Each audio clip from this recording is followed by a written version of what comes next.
Hi, this is Dr. Brainwaves. I'm Dr. Rena Azar. This is Dr. Susan Raschal. Today, Dr. Raschal is going to talk to us about the diagnosis of asthma.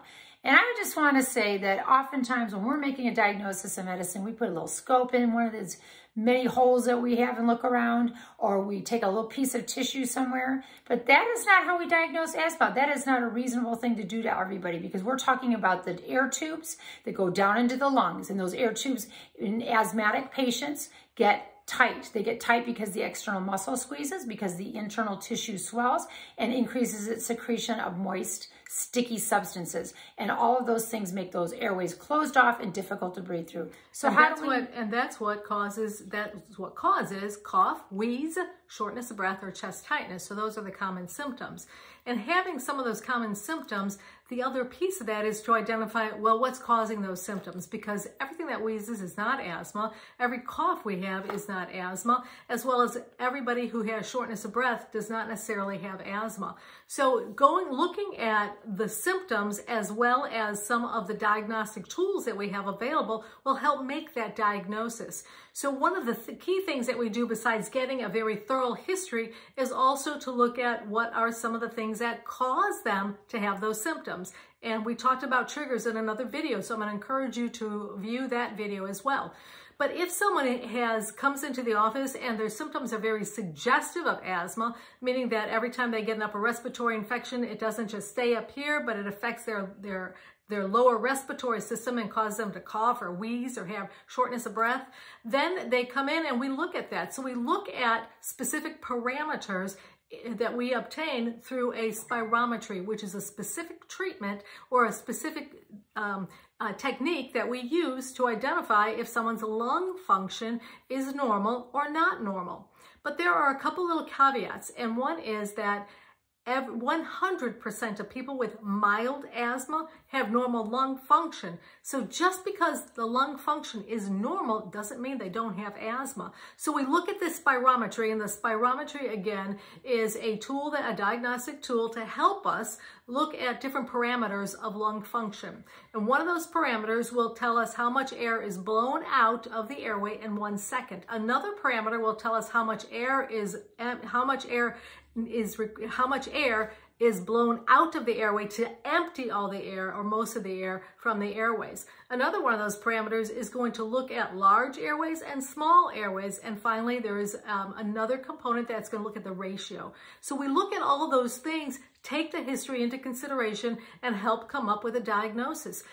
Sometimes it is very straightforward and easy. So we'll look at that spirometry reading and we'll give a person a breathing treatment using an albuterol or a medicine similar to albuterol. And then we'll wait 15 minutes. We'll repeat that spirometry or that breathing test, and we'll look to see how much their numbers have changed. And there are specific parameters that tell us how much of a change is required to confirm a diagnosis of asthma. Unfortunately, if a person comes in and their lung function is normal, like I mentioned, and their lung function doesn't change significantly, we have to look at other things. So then there is a probability that we look at how likely is this person to have asthma based on their symptoms, their triggers, as well as some other parameters that we will review. And some of those are how long they've had these symptoms. Another one is going to be, again, what are some of the triggers for those symptoms? And then we also look at ruling out, could this be something else? Because when it comes to asthma, there are several things that we also look at that would make it more likely to be asthma or something else. For an example, if someone is a heavy smoker, and frequently I find that when patients come in, they tell me that they have asthma, what actually they have is emphysema, because they have shortness of breath, they have wheezing, they have chest tightness, but they've smoked for the last 50 years of a pack a day for 50 years, and it probably isn't asthma at all. They didn't develop when they were younger. They have developed, it's gotten progressively worse over the past few years. So we also take those things into consideration to help identify what it is and whether or not this is truly a diagnosis of asthma. The other thing that confounds it somewhat is that some people will have what used to be called an overlap, which was called an overlap syndrome, but it's actually not overlap at all, but a person may have asthma and what we call COPD. So they may have both of these because they had asthma as a a child, they smoked, so now they do have COPD or emphysema, and they have asthma. So that does account for a small percentage of people who may have asthma. But then there are some folks who just have a clean diagnosis of asthma, and again, you give them the breathing treatments, their numbers reverse appropriately, and it confirms them. But the difficulty is those that do not have as easily identifiable asthma, and that's when we have to look at, again, the triggers. We have to look at what things are also, how long they've had the symptoms, what things are causing their symptoms, as well as some of the lung function studies that we look at.